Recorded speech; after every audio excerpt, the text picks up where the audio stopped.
Hey friends, I'm Scott Hanselman and it is dotnetConf. We are the virtual .NET conference happening all week long. It's so exciting. It's now Thursday. It's Community Day. On dotnetConf, we're going to have folks from all over the community Skyping in, have a couple folks here in person talking about some great stuff. But what I wanted to do on this first opening of day 3 is to talk about the state of the union, right? What is the state of the .NET community? So I've had some folks work with me to put together some exciting slides that include both charts and graphs to give you a sense of how we think that we're doing, as well as maybe a little bit of introspection, because it's 2016 and we've come a long way with .NET over the last 15 years, and the last couple of years have been kind of crazy. Heck, the last couple of weeks have been kind of crazy. So let's take a look at the state of open source and the state of .NET. Well, if you look at the timeline, you remember that we've actually done this before, right? We open sourced .NET 3 or 4 times before this, but finally this is the time where it takes. This is the time where it's really happening and we're building this wonderful community that includes community contributions. Because the whole reason that myself and other people came to Microsoft was to open source stuff and to really get that open source culture embedded at Microsoft. And I think we're doing that. But it's important to remember that there is historical context for some of the cool open source work that's happening at Microsoft. But you know, there wasn't organizational maturity and legal frameworks and stuff to work within it. In 2001, we actually did a thing that was called shared source. It was Rotor. We released .NET when .NET very first came out. A lot of people don't realize this. Except it was a no takebacks technique. It was not open source as much as it was source opened. It was a look but don't touch. But it allowed people who were doing academia to take a look at the .NET reference source and learn from it. And then of course Mono came along because shared source wasn't open enough, right? It wasn't a license that was great for people, so they did a clean room implementation of the .NET APIs, and that was what became Mono, and that was very exciting. And then around 2008 we tried again, and if you can go and see actually now, if you go to source of .NET, so source of and then the top level domain .NET, you can see the .NET reference source as well as a reference source browser. This was done as a Microsoft, was it MSPL or MSRPL or something like that. But then things started to get really, really interesting as we move into 2012. And I feel like that's when the hockey stick of open source in the .NET space really happened. We saw ASP.NET open source, we saw TypeScript, and then of course in 2014 the .NET Foundation, Roslyn, .NET Core gets open sourced. And then today we've got .NET Core running everywhere, right? We've got .NET Core running in places we weren't expecting it to be able to run on, and then Xamarin and the Xamarin runtimes being open sourced. And of course you heard from Scott Hunter, my boss, one of the lesser Scots, that .NET Core is going to RTM on June 27th. So that's kind of the timeline of what's going on in the .NET space. But let's think about .NET today. As Scott Hunter went over, the goal here is not a lowest common denominator, but a greatest common denominator, a target as the .NET standard library that we can go and target that's going to give us the ability to write .NET code, C# code, F# code, VB code that makes us happy, that runs in as many places as possible on top of an entirely open source common infrastructure.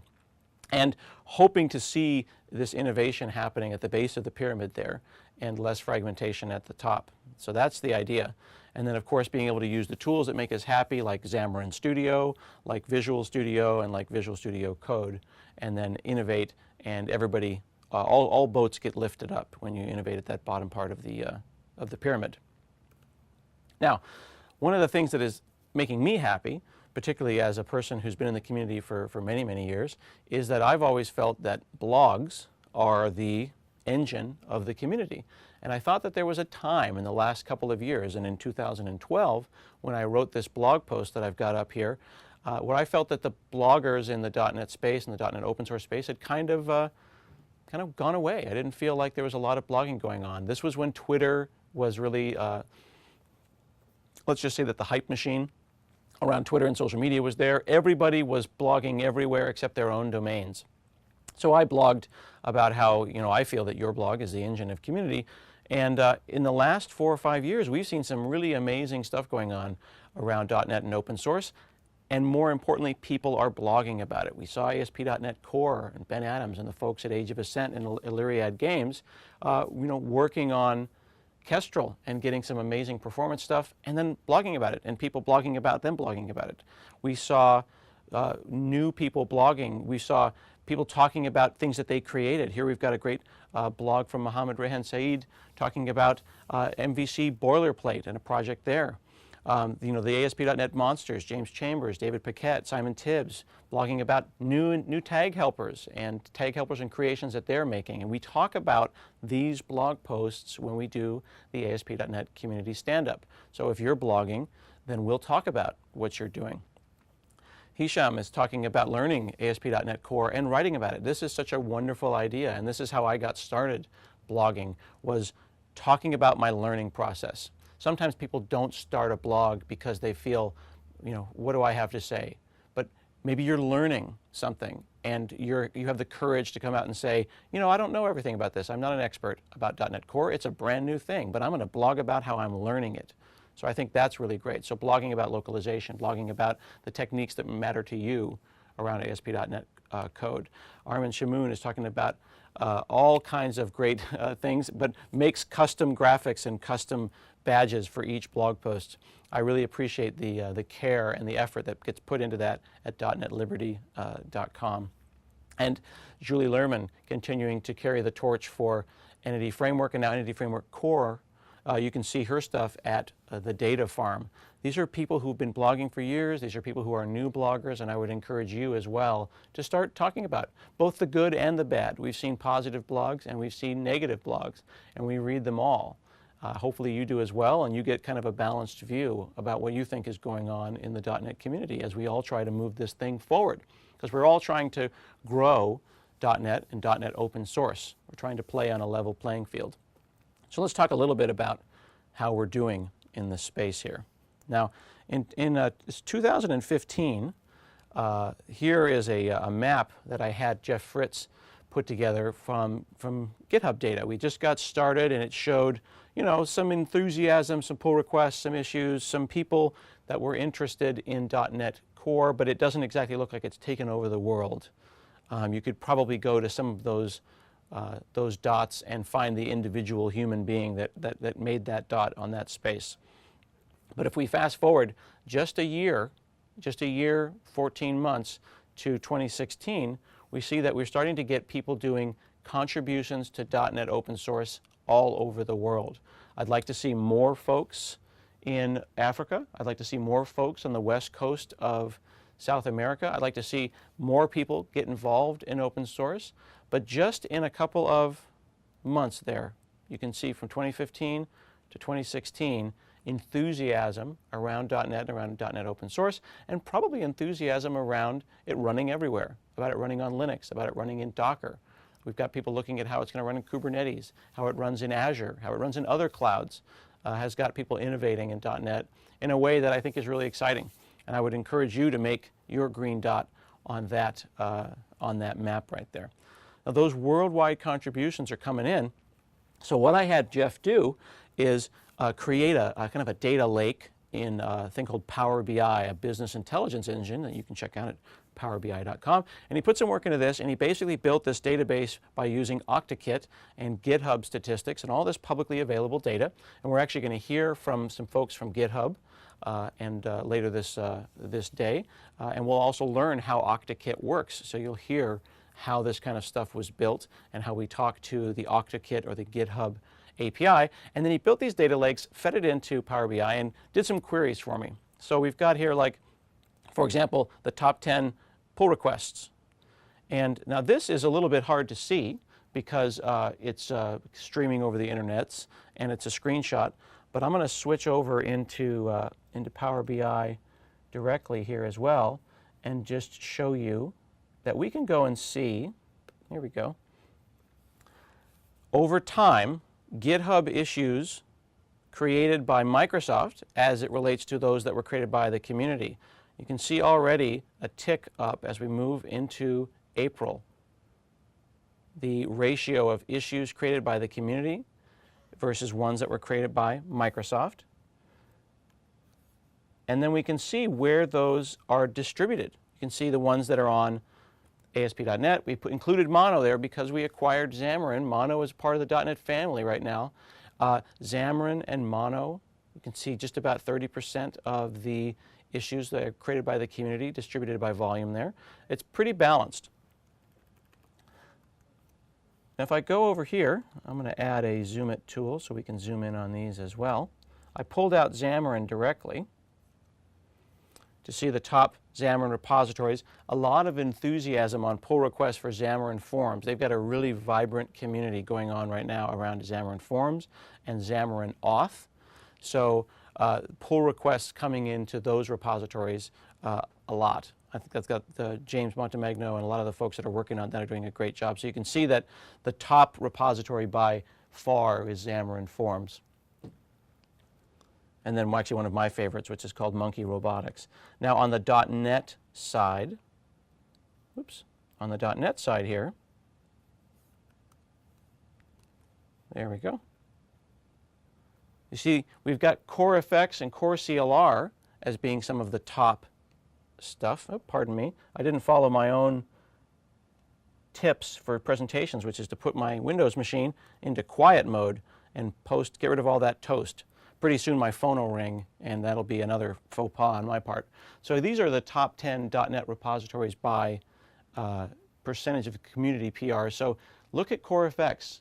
Lots and lots of pull requests coming in from the community. In fact, what's interesting there is that there are more pull requests coming from the community on CoreFX than there are coming from Microsoft. And I think having a healthy ratio of contributions coming from the community versus contributions that are coming from Microsoft are, I think, are a very good metric for whether or not there is a healthy community going around something. So CoreFX, CoreCLR, also the Roslyn compiler. Even Roslyn, something as complicated as a next-generation compiler, has got 20% of its pull requests coming from the community. And then you may not have heard about this, but the actor model, Orleans, has a very, very vibrant community, and we'll hear a little bit more about that in a bit. But CoreFX and CoreCLR are right up there. And then Orleans, kind of this dark horse that we've not heard a lot about, taking up a lot of space. Now on the ASP.NET side, docs. This makes me really happy. One of the things that people say when they want to get involved in open source is, I don't know what I can do. I don't know how I'm going to get involved. What am I going to talk about? Well, as Miguel de Icaza so wisely said, when I ask myself and I wake up in the morning, how can I make an impact today? Well, I will write some documentation.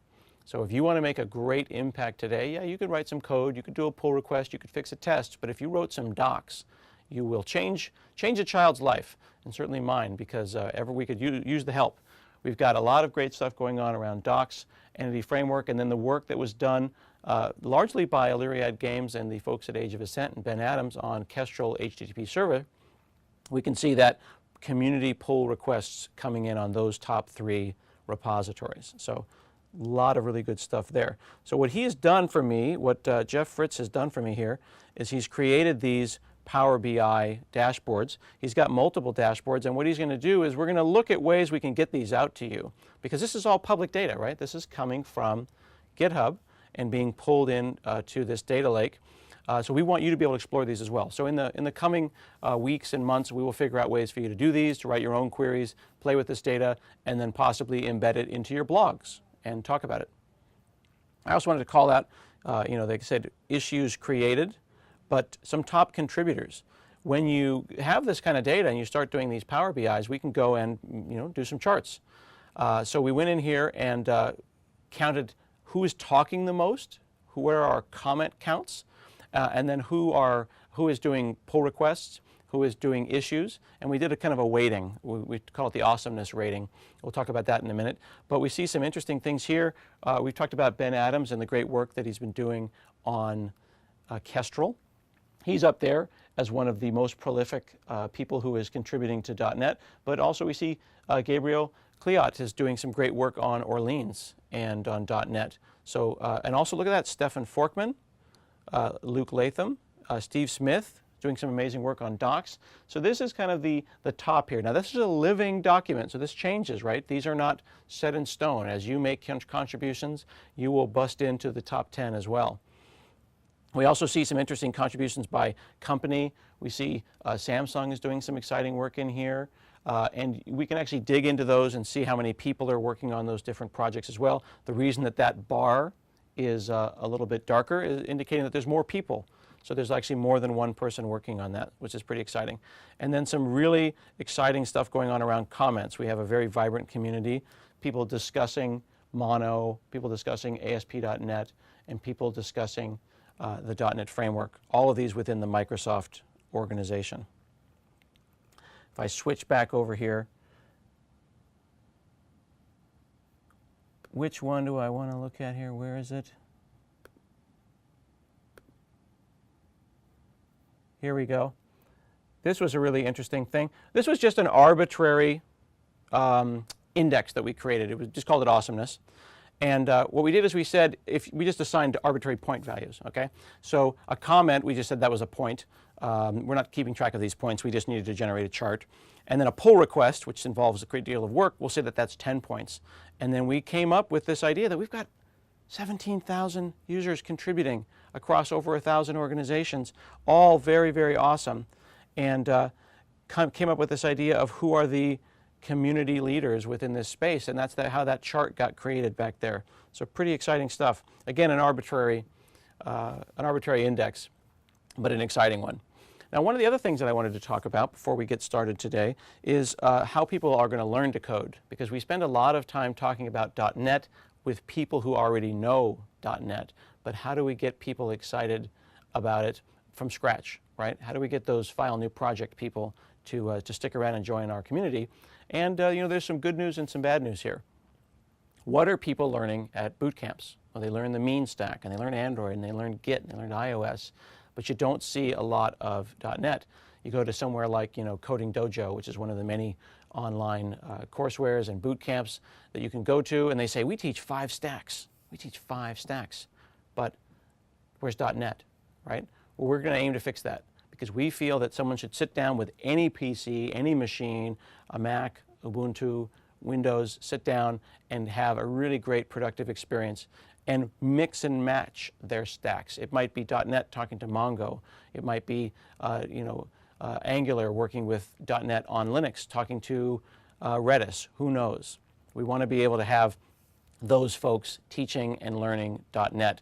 We have seen some pretty exciting stuff in the last couple of months with places like Epicodus. This is a vocational school for programmers, and it turns out that they're actually not just teaching .NET, not just teaching .NET Core, but when they teach their folks C#, they teach them Nancy, right? Nancy is a web stack, kind of an alternative to ASP.NET, and it has such a nice hello world and such a nice friendly way to get started. Nancy is a great way to move from hello world at the console and go into hello world in your browser. So you can actually go to see their website at learnhowtoprogram.com, one of the coolest URLs out there from my perspective. So they're teaching Nancy. They're teaching open source, they're teaching it cross-platform, they're teaching .NET Core, and they're all doing that today. So I think we can help build boot camps and encourage online curriculums to talk about .NET and to support .NET. And I think it is that flexibility of .NET, the ability to run it anywhere, and the things that you've seen before, the idea that it's your choice, your editors, your tools. If you don't like it, fork it. If you don't like it, swap it out for something else. The ability to run cross-platform, the ability to run C#, F#, VB. It's fast, it's modular, and it's fun. That is the goal for both today and the future of .NET. And hopefully, we will get more contributors, we will get more users, and ultimately the goal, and why I came to work here and why I continue to work here, is to create more choices for people. And it's really important to remember, as we've said before, and we're going to say all day long, it is all on GitHub. So that's github.com/ASP.NET, that's github.com/.NET, github/F#, and then of course open.xamarin.com.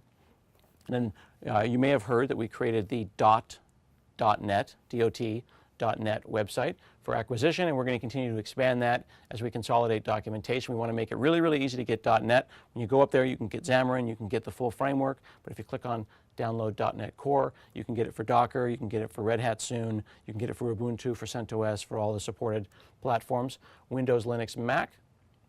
And then, of course, I want to give a shout out to our friends at OmniSharp and Visual Studio Code and all the folks that are working so great to make IntelliSense and refactoring and smart code editing and IDE experiences in frameworks that aren't necessarily Visual Studio. Another example of open source collaboration. So hopefully people will get involved, and and if you have a project, if you have an open source project that maybe has outgrown being just a one-person project, maybe you want to join the .NET Foundation. We've got a lot of stuff going on. Projects that get big enough to need code signing certificates and domains and governance and legal assistance and licensing assistance can join us.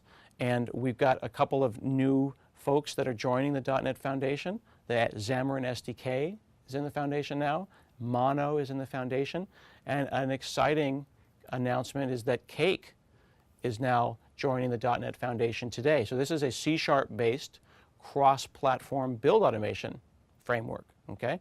And you can call out to MS Build, do test runners, it can call Wix, Octopus Deploy, but it's a DSL, a domain-specific language that uses C#, and it lets you do things like compile code and copy folders. So if you've used things like NAT, or you've used things like MS Build, but you don't really like it, you feel that C# is the language of your soul, check out cakebuild.net. They've joined the .NET Foundation, and this is a new step in the maturity and the development of this exciting open source project, and maybe yours will be the next one to join the .NET Foundation. So get involved and check it out. And we're going to go ahead and take a little bit of a break here, and we're going to come back with this wonderful day of community contributors talking to you here on .NET Conf. Please retweet, tell your friends. We'll see you soon.